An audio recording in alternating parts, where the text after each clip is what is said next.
விஜய் பக்கம் மூவ் ஆகுறாரா சீமான்? ஒரு 180 வேட்பாளர் மேலே தயாராகியிருக்காங்க அப்படின்றது ஒரு செய்தியாக இருக்குது கட்சிக்குள்ள. உண்மையாக தெரியல. அது நல்லா இருக்க ஒரு மனுஷனை எதாவது சொல்லுவாங்களே, சில பசங்க சின்ன பசங்களாக இருக்கும்போது இந்த அழுகுறன்னு சொன்னால் தானே அழுதுருவாங்க இல்லையா? அழுவாத மனுஷன் கூட இவங்க அது மாதிரி தான் பண்ணுறாங்க. தமிழ்நாடு அரசியல் மொத்தமும் சீமான் பக்கம் திரும்பி இருக்கிறது என்னுடைய உறுதியான கருத்து. நீங்கள் சொல்கிறீங்க சீமான் பக்கம் திரும்பி இருக்குன்னு சொல்லி, ஆனால் சீமான் பக்கம் இருந்தவங்கலாம் வெவ்வேறு கட்சிகள் பக்கம் தானே திரும்பிக்கிட்டு இருக்காங்க.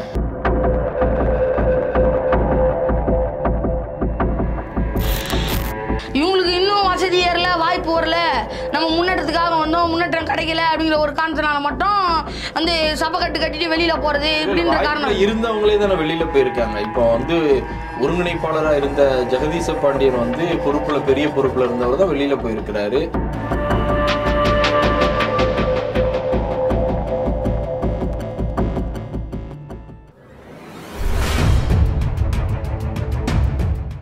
மாற்றுக்குரல் நேயர்கள் அனைவருக்கும் வணக்கம்.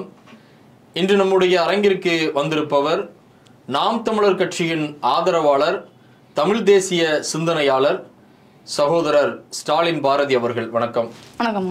திரு சீமான் அவர்கள் நேற்றைய தினம் ஒரு பத்திரிகையாளர் சந்திப்புல உங்க கட்சியிலிருந்து பல பேர் விலகி வெவ்வேறு கட்சிகளுக்கு போறாங்க, அதை பத்தி நீங்க என்ன நினைக்கிறீங்க அப்படின்னு கேட்கும்போது, நான் ஒன்றும் நினைக்கல, பட் வெவ்வேறு கட்சிகளுக்கு போறவங்க தாவேகா என்னுடைய தம்பி கட்சிக்கு போயிருங்க அப்படின்னு சொல்லியிருக்கிறார். பாஜகவோட கூட்டணிக்கு போவாரு, அதிமுகவோட போவாரு அப்படின்லாம் பேச்சுக்கள் அடிபட்ட சூழல்ல இப்ப அந்த இரண்டு கட்சிகளும் கூட்டணி அமைச்சிட்டாங்க. அப்படிங்கும்போது இப்போ தனித்து இந்த வாட்டி தேர்தலை சந்திப்பதை விட ஒரு கூட்டணியோட நிக்கலான்ற ஒரு முடிவுல இன்னைக்கு விஜய் பக்கம் மூவ் ஆகுறாரா சீமான்? அதான் தொடக்கத்துலேருந்தே இந்த ஊடகம்லாம் என்ன பண்ணுறாங்கன்னா, தொடக்கத்துலேருந்தே இங்கே இருக்கக்கூடிய இந்த எழுத்து ஊடகங்களாக இருக்கட்டும், இங்கே இருக்கக்கூடிய நவீன ஊடகங்களாக இருக்கட்டும், இன்னும் அவர் என்ன வடிவத்தில் கொண்டு வராங்கன்னா, சும்மா கூட்டணி போகிறாரு.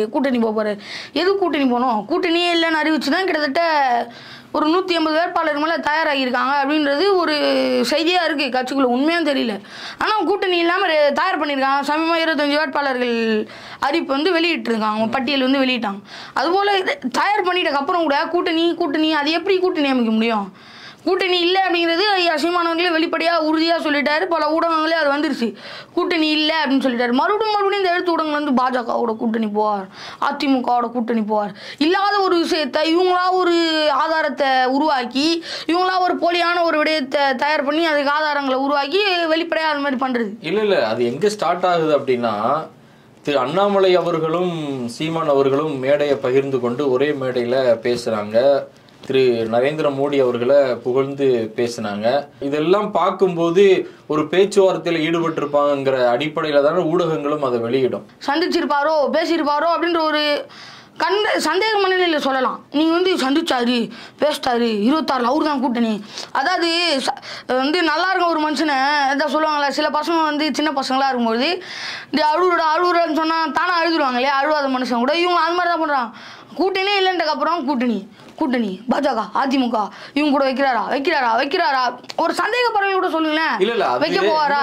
ஒரு கேள்வி என்ன எழும்புதுன்னா, நேற்றைய தினம் அதே பத்திரிகையாளர் சந்திப்புல சிவனுடைய ஆட்டத்தை பார்த்துருப்பீங்க, இனிமேதான் சீமானுடைய ஆட்டத்தை பார்க்க போறீங்க அப்படின்னு சொல்லி. அப்போ சீமானுடைய ஆட்டத்தை பார்க்க போறீங்கன்னா கூட்டணியுடைய மூல அவர் போக போறாருன்ற அடிப்படையில அதை நம்ம எடுத்துக்கலாமா? அது எப்படி எடுக்க முடியும்? சீமானுடைய ஆட்டம்னா எப்படி சொல்றீங்கன்னா, 2016 இருந்து அவர் தனித்து நின்னாரு. அப்பவும் சீமானுடைய ஆட்டத்தை பார்க்கலன்ற அடிப்படையில் அவர் சொல்லி, இனி 6 மாதத்துக்கு பிறகு சீமானுடைய ஆட்டத்தை பார்க்க போறீங்க. ஏன்னா சிவனுடைய ஆட்டத்தை பார்த்துட்டீங்க, சீமானுடைய ஆட்டத்தை பார்க்க போறீங்கன்னா புதுசா ஏதாவது புதுசா மாற்றங்களை உருவாது. சமீபமா ஐயா திருமாவளவன் அவர்கள் கூட, நான் தான் திமுக வெற்றி பெற வச்சேன், ஐயா ஸ்டாலின் அவர்கள் நான் தான் முதலமைச்சராக உட்கார வச்சேன், வேணும்னா நான் கூட அவர் பதவி விலக வைக்கலாம், அந்த பவர் எனக்கு இருக்கு அப்படிங்கிறது சமீபமாக வலைக்காட்சியிலலாம் தொடர்ச்சியாக பதவி வந்தது, ஐயா பேசியிருந்தாங்க. அதுபோல் இப்போ ஐயா பாட்டாளி மக்கள் கட்சியும் ஒரு திசை பக்கம் கூட்டணி மாறுது. கிட்டத்தட்ட இது என்ன ஒரு விளைவு ஏற்படுச்சுன்னா, இப்போ இந்த இதில் பண்ணாங்க இல்லையா, பஞ்சமினில மீட்பு, சாதிவாரி கணக்கெடுப்பு, சாதிவாரிக்கான சரியான இதை ஒதுக்கீடு சொன்னாங்க இல்லையா, இதில் என்ன ஆச்சுன்னா அது வரைக்கும் களம் ஒரு பக்கம் ஓடிட்டு இருந்தது, பொதுவாக ஓடிட்டு இருந்தது எல்லாருக்கும் சமமாக. இவர் எப்போ இந்த கூட்டம் அறிவிச்சாங்களோ அப்போதுலேருந்து என்ன ஆயிடுச்சுன்னா மொத்த தமிழ்நாடு அரசியலும் இவர் பின்னாடி திரும்ப ஆரம்பிச்சிருச்சு. எல்லா மக்களும் வந்து பார்வை வந்து இவர் மேலே திரும்ப ஆரம்பிச்சிருச்சு. பஞ்சமில்லியில் மீட்பு அப்படின்னு சொன்னோன்னே பஞ்சமில்லியில் மீட்பு எப்படி எப்படி அப்படின்ற ஒரு ஆர்வம் உண்டாக ஆரம்பிச்சுது.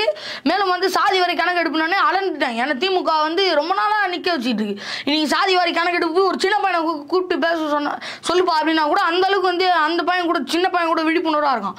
அந்த அளவுக்கு வந்து சாதி வாரி கணக்கெடுப்பை பற்றி அவ்வளோ விழிப்புணர்வு வந்துடுச்சு. திமுக ஏன் எடுக்கல அப்படிங்கிற கேள்வி வந்து மக்களிடையே ரொம்ப தமிழர்களிடையே ரொம்ப பரவிடுச்சு. அப்போ சாதி வாரி கணக்கு எடுத்தா என்ன ஆகும் அப்படிங்கிறது திமுக ஒரு நிலைமை வந்து வெளிப்பட்டுச்சு. இதனால தான் திமுக வந்து இன்னும் மத்திய அரசு கொடுக்கணும் மத்திய அரசு உரிமை கொடுக்கணும் அப்படின்னு சொல்லுது. ஏன்னா மத்திய பிரதேசத்தெல்லாம் அவங்கள எடுத்திருக்காங்க அப்படிங்கிற ஒரு பேச்சு போகுது. முடிச்சுட்டுருக்காங்க. அவங்க வந்து மத்திய அரசு கிட்டலாம் அனுமதி கேட்கல. ஆனால் சாதி வாரி கணக்கெடுப்பு முடிச்சுட்டாங்க அப்படின்னு.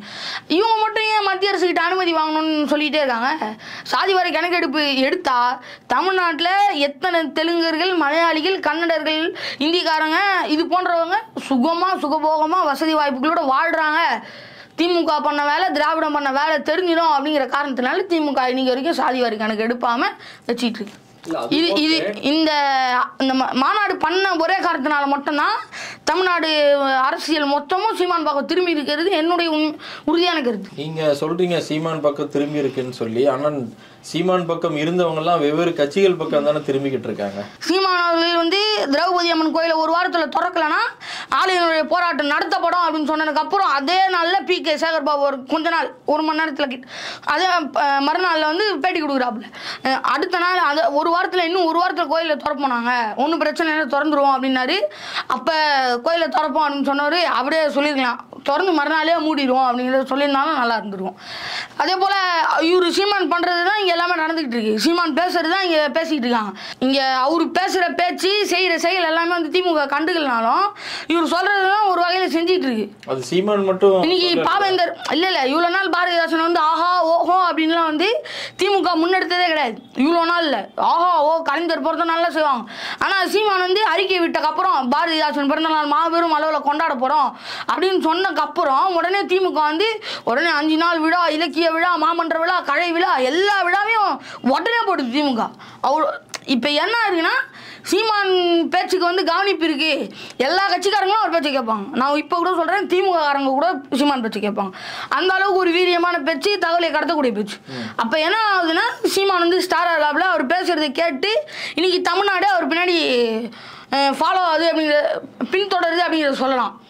இதை ஏன் வந்து நான் சொல்கிறேன்னா இன்னும் ஒரு 50 ஆண்டு காலத்தில் சீமான் பேசுகிற அதாவது அரசியலுங்கிறது ஒட்டுமொத்த இந்திய ஒன்றியத்துக்கும் பரவும். இல்லை அதுதான் கேட்குறேன். இப்படி இருக்கக்கூடிய ஒரு தலைவரை விட்டுட்டு வெவ்வேறு கட்சிகளுக்கு போகிறாங்க இல்லையா, அப்போ அந்த கட்சியில் ஏதோ ஒரு தவறு நடக்குங்கிற அடிப்படையில் தானே அவங்க வெளியில் போகிறாங்க. அதாவது குறிப்பாக சொல்லணும்னா பிஜேபியோடு நெருக்கமாக இருக்கிறாரு, அதே போல் பெரியாரை விமர்சனம் பண்ணிட்டு இருக்கிறாரு. ஆரம்பத்தில் புகழ்ந்தவர் இன்னைக்கு விமர்சனம் பண்ணுறாரு. ஆரம்பத்தில் வந்து கம்யூனிஸ்டுகளோடும் பெரியாரிஸ்டுகளோடும் தொடர்பில் இருந்தவர் இன்னைக்கு வந்து அதிகமாக பிஜேபி தலைவர்களை மீட் பண்ணக்கூடிய புகழக்கூடிய அளவுக்கு நரேந்திர மோடியை போன்றவர்களை புகழ்றாருன்ட்டு ஒரு குற்றச்சாட்டோட அவங்க வெவ்வேறு கட்சிகளுக்கு போகிறாங்க இல்லையா, இது எப்படி எடுத்துக்கிடுறது? அதாங்க ஐயா, இதெல்லாம் வந்து ஒரு சப்பக்கட்டு காரணம்.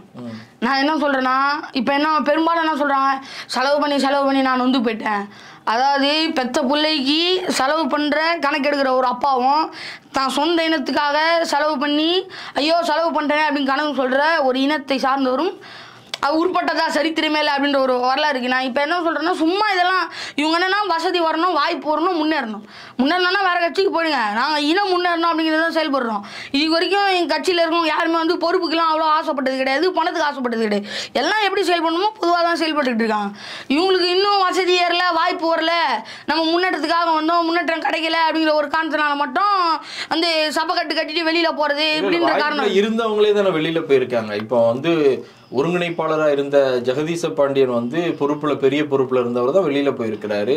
இன்னும் சில குறிப்பா மாவட்ட நிர்வாகிகள், மாவட்ட செயலாளர்கள் இந்த மாதிரி போஸ்டிங்ல இருந்தவங்க தானே கட்சியை விட்டு வெளியில போறாங்க. அவங்களுக்குலாம் கட்சி இப்போ ஜெகதீச பாண்டியன் என்ன எடுத்துக்கிட்டீங்கன்னா எங்க தொகுதியிலேயே நிறைய பேர் இருக்காங்க. ஜெகதீச பாண்டியன் அவர்களை நிறைய தப்பு பண்ணியிருக்காரு. கட்சிக்குள்ள முக்கியமான ஆட்களுக்கு வந்து பதவி கொடுக்கல, பொறுப்பு கொடுக்கல அப்படின்ற பேச்செல்லாம் இருக்கு. அதெல்லாம் மீறி ஜெகதீச பாண்டியனுக்கு ஒரு கட்சிக்குள்ள தலைமையிலையும் ஒரு கட்ட பேர் இருக்கு அப்படிங்கிறது வந்து அந்த கட்சிக்குள்ள தொண்டர்களுடைய கருத்து. அப்புறம் என்ன, இவர் வந்து சீமானே கூட விலகி இருக்கலாம். பல பேர் வந்து சீமானே விலகிறாரு, செயல்பாடு சரியில்லை அப்படின்ட்டு. அப்போ என்ன சொல்கிறாங்கன்னா, அதை சீமான வெளிப்படையாக சொல்ல மாட்டார் விலகிட்டேன் அப்படின்னு, இவங்களும் சொல்ல மாட்டாங்க அண்ணன் தான் விலகிட்டாரு அப்படின்னு. அதுக்கும் ரெண்டுத்துக்கும் பொதுவாக இந்த மாதிரியான அப்படியே மழுப்பி உழப்பி வெளியில் சில பேர் எடுத்துகிட்டு போகிறாங்க. இதுதான் பெரும்பாலான காரணமாக இருக்குது. செயல்பாடு சரியில்லை, உன் வேலை சரியில்லை, அதனால் வெளியில் போ. சமீபமாக அவருடைய செயல்பாடெல்லாம் அப்படி தான் இருக்குது. செயல்பாடு வேணும், கட்சிக்குள்ளே செயல்பாடு வேணும், 24/7 ஆக்டிவாக இருக்கணும் அப்படிங்கிறது. உங்களுடைய நேரத்தையும் கருத்துக்களையும் பகிர்ந்து கொண்டு வைக்கிற நன்றி. நன்றி.